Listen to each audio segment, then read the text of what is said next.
Alright, well, good morning, everybody. There's Rocky. Can you see Rocky here? There he is.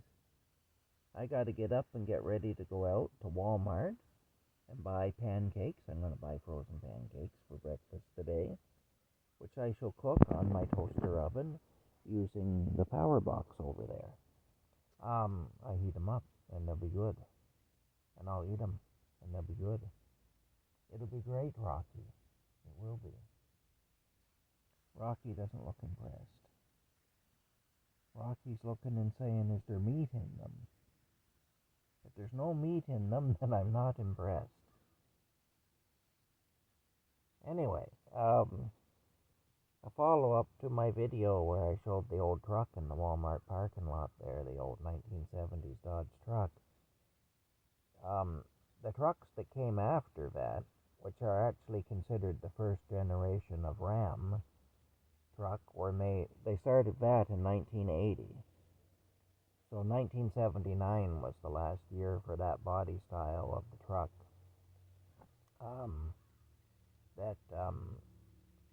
That I showed in the video at Walmart, the blue truck there.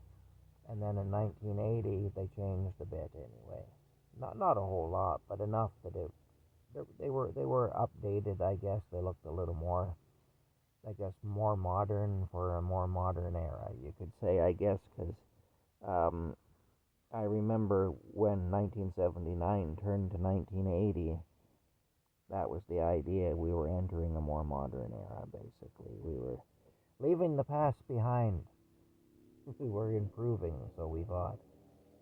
And in some ways we did, and in some ways we didn't. But, that's how it goes. But, that's quite a sound. Holy smokes. Somebody's got a loud vehicle. The 1980 Dodge Ram trucks, anyway, they were considered the first generation of the Ram truck. The truck that I have is actually considered the second generation. And then I believe the third generation started in 2001 or 2002, somewhere there. And then, after that, I don't know what generation they're up to now, but maybe like the 27th generation or something. I don't know. Not that high a number, but from what I hear, they're going to stop making them. That's the latest anyway on that with the Dodge trucks. I was never really a Dodge guy myself. I was pretty much a General Motors guy with cars. I like my old Pontiacs and Buicks and Chevs and stuff, and I got pretty good service from them. But honestly, General Motors hasn't built anything worth having in a long time. General Motors were masters at building rear-wheel drive body-on-frame vehicles back in from the 30s and 40s on up. It was hard to beat a General Motors vehicle for being good to work on and for having a long life, a long service life and everything.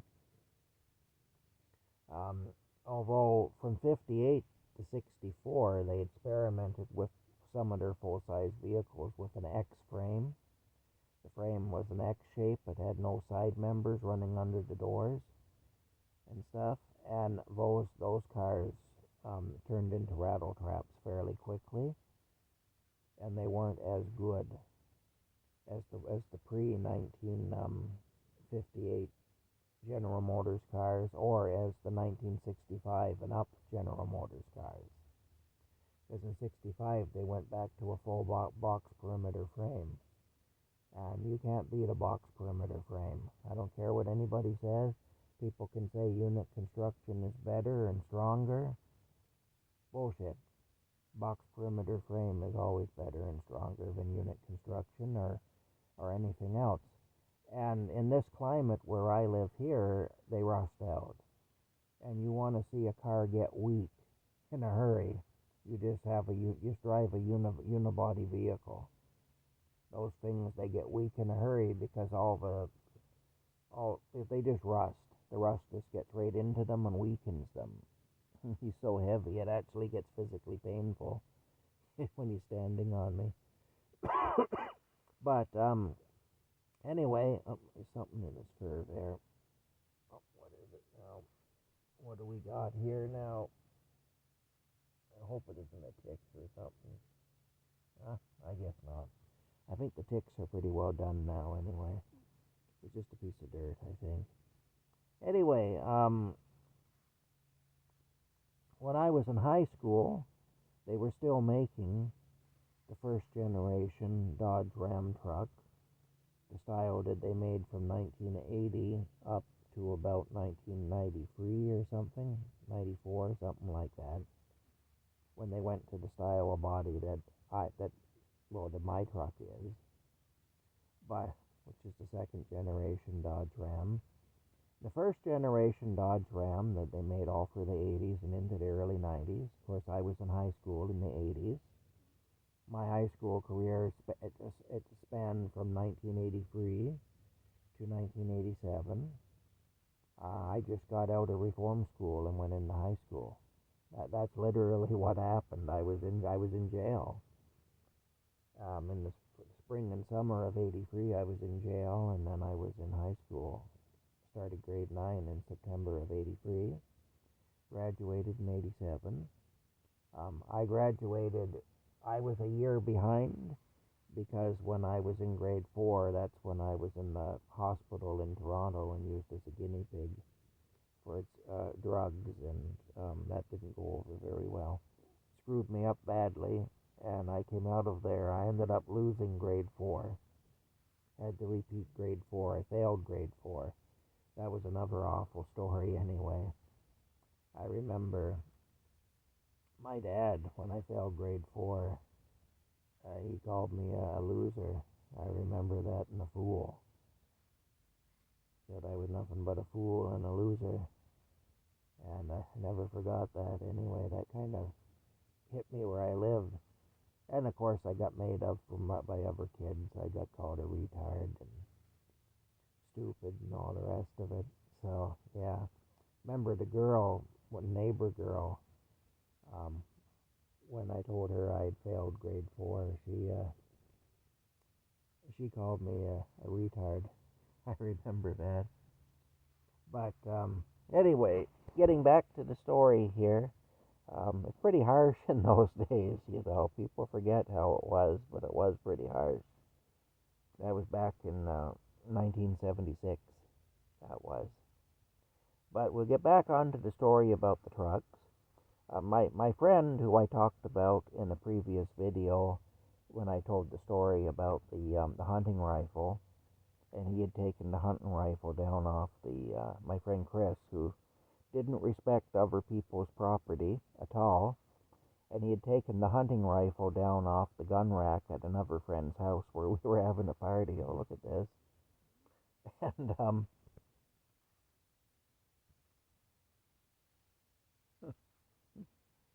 where we were having a party up fur in my mouth. Where we were having a party, and he was pointing it at another friend there and stuff, and then he was pointing it at me when I confronted him and told him to put the gun back where he got it. Um, that story. This is the same guy. Um, we were out cruising around, a bunch of us, in my car late one night, because I always had some beat up old car of some sort. Like I say, generally a General Motors car, although I did own a few other cars over my time in high school too. We used to buy them for cheap back then. They were just a disposable car. You'd buy an old car up for $200, and you put another 100 into it or something to get it on the road, and you'd drive that thing into the ground, you know. And I remember doing that. I had cars that I had for 6 months, and I had cars that I had for 2 years, but we used to drive them into the ground. Anyway, it would have been back around 1984, 85, somewhere in there. We were cruising around late one night, and the local Chrysler dealership had an overflow lot up now there's a shopping mall up there. But back in those days, that was all car lots and gas stations and things like that up through on Highway 7 going out of Perth. But like I say, nowadays there's a big shopping mall there, but it was a different era back then. Anyway, we're cruising along, and he wanted to stop at the car lot.